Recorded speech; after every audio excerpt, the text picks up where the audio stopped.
Now, this came out, the very top statement. You're not taking a test. However, I just wanted to put this statement verbatim.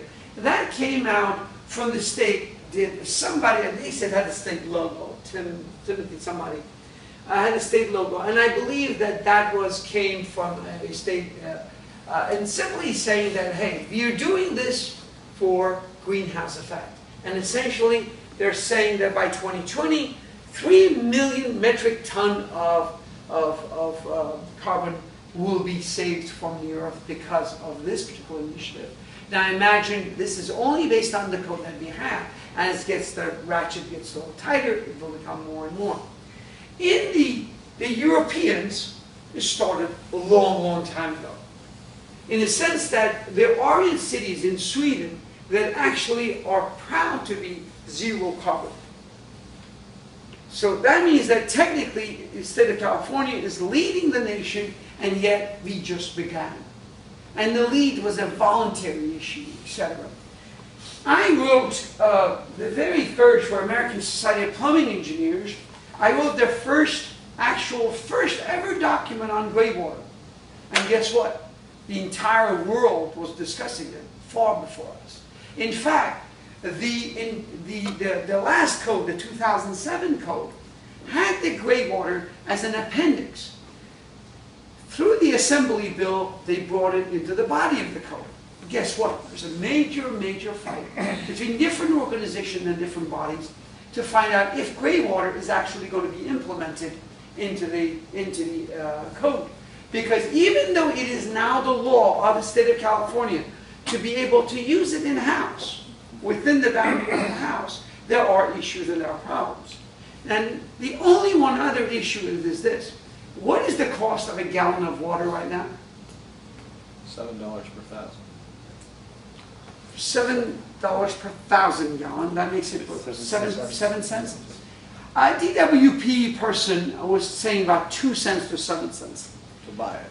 To buy it. The question is, if it was $7 or $1 or 70 cents, at what point would it impact? And we would actually select to go ahead and pipe the gray water into our house. It would impact. We were not discussing, everybody was wanting a Humvee, right? The company cannot even get rid of the Humvee, the factory. I mean, they want to sell it for $1. Nobody's picking it up. I think somebody picked it up. The problem is that because of the energy crisis, once we got to $4, the discussion of the energy began, right? The discussion of the water has not begun yet. But whether you're a Republican or a Democrat, all I can tell you is that Folsom Lake, go find it. There's no water in it. And the Ganges, the mountain of Ganges, the Ganges River comes from the mountains, I believe the mountains within India, which each wing and each route that it goes, it feeds millions and millions and millions of people. Guess what? Every year, 176 feet the snow is receding, right? So what does that mean? The water will go and stop shorter and shorter and shorter. So all that impact, at some point, is going to impact. At what point is gray water going to become actually plumbed in? What is the requirement? Well, do you know that there is a recommendation to do what? For brand new homes. Plumb it in. Plumb it now. Put the system in there. All the gray water, let it be there. Put all the mechanisms in there, because guess what? It's far cheaper to do it now than 4 years from now or 5 years from now. Right? So that is becoming the case. Now, Zern will have a product, that guy will have it, everybody will come in, and we'll have something there for you to have for that. And for waterless urinals, do you have to plumb it? The water in? California, you do now. You do now. The problem is, it's an option. Now, if you want to have it or you don't want to have it, that's fine. But you have the plumbing in. Because going back to a drywall with a very nice marble on top is buku money. That means a lot of money. Mucho. It's another word. Right? So watch out. So some of those words are going to have an impact. The other one is,